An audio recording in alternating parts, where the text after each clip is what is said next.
Hello. This week's Torah portion is Bereshit, in the beginning. It is the beginning of the Torah and the beginning of the world. We are treated to the majestic picture of divine creation. Bereshit bara Elokim et hashamayim ve'et haaretz. In the beginning, God created the heavens and the earth.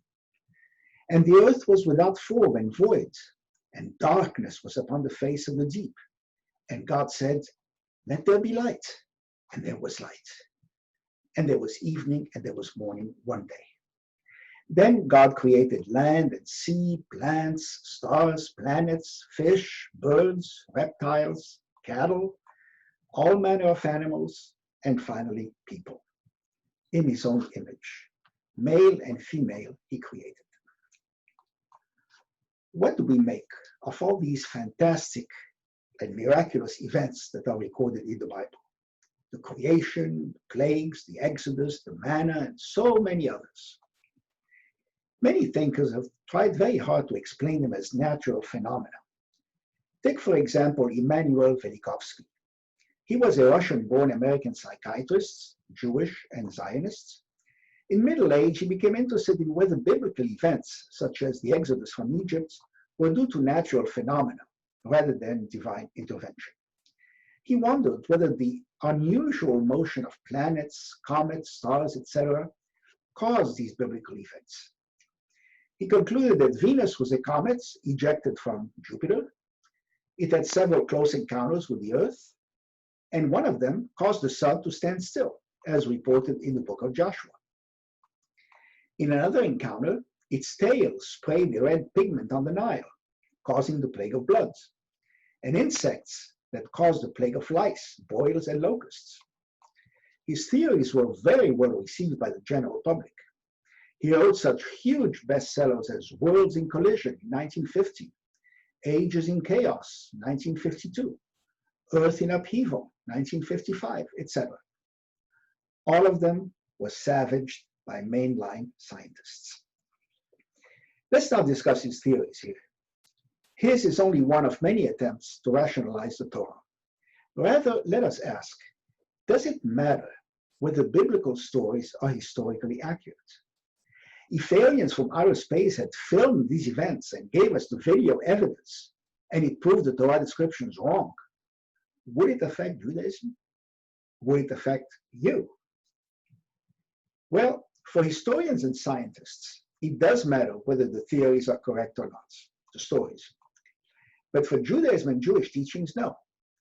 The question Jews should ask is, even if the stories are just parables, what teachings can we extract from them? That's what really counts. Here are some examples of this line of thinking from the Talmud. The Talmud asked, first, why did God start humanity by creating only one man? So that unbelievers would not be able to say, there are many authorities in heaven and each one created a different person. So that no one should be able to tell his neighbor, my ancestors were better than your ancestors. So the wicked could not say, we are children of the wicked, so we cannot change our ways. So the feeling of fraternity among people will limit crime. So people would know that God is one. Even though God created people in his image, every person can still be different from every other person. Unity in diversity. So that people would know that he who destroys one life is as if he had destroyed an entire world, and he who saves one life is as if he had saved an entire world. Second question in the Talmud, why did God create man on the last day? So that he can be told, when pride fills his heart, God created the mosquito before you.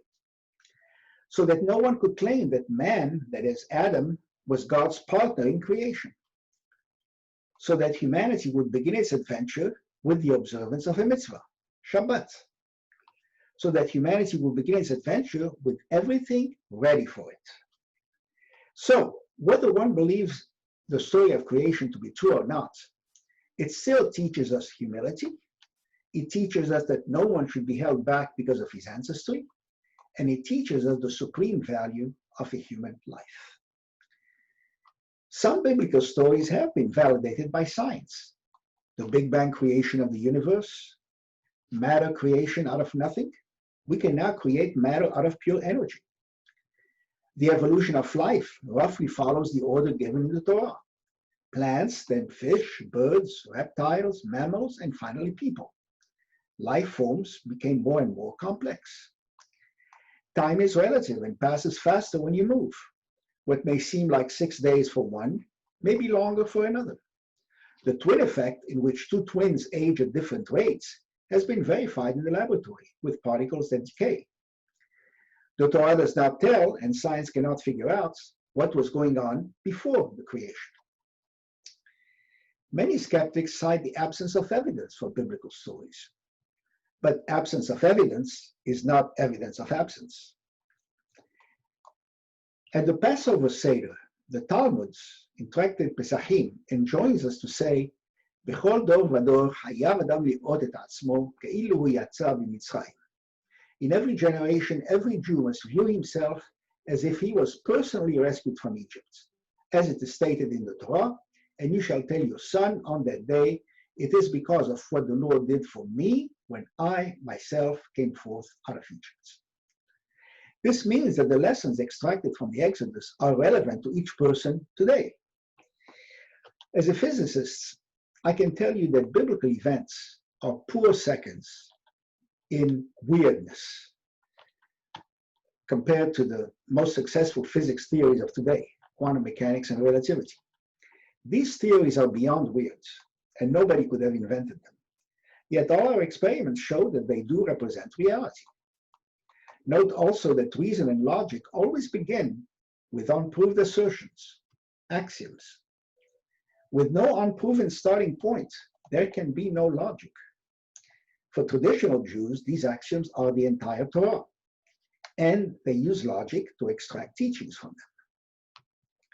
Maimonides believed that the Torah is not intended to be history or science, but ethical teachings. In his Guide to the Perplexed, he writes, quote, "Those passages in the Bible, which in their literal sense contain statements that can be refuted by proof, can and must be interpreted otherwise," unquote. Should biblical stories then be viewed just as packaging for the ethical teachings? If so, some will say, just keep the ethical teachings and throw out the packaging. No Shabbat rituals, no Passover Seder, no fasting on Yom Kippur, no dancing with Torah scrolls on Simchat Torah, no dwelling in Sukkot on Sukkot, no Purim festivals, no beautiful songs of praise, etc. What would be lost? Jewish continuity is inextricably tied to ritual. As Ahad Ha'am said, more than Israel has kept Shabbat, as Shabbat kept Israel. Many will say that most ethical teachings are universal, and there is no need to be Jewish to observe them. For those who believe Judaism is more than the sum of its parts, rituals create memories and attachments which lead to continuity. Ritual commandments preserve Judaism. Ethical commandments make Judaism worth preserving. You need both. Shabbat Shalom.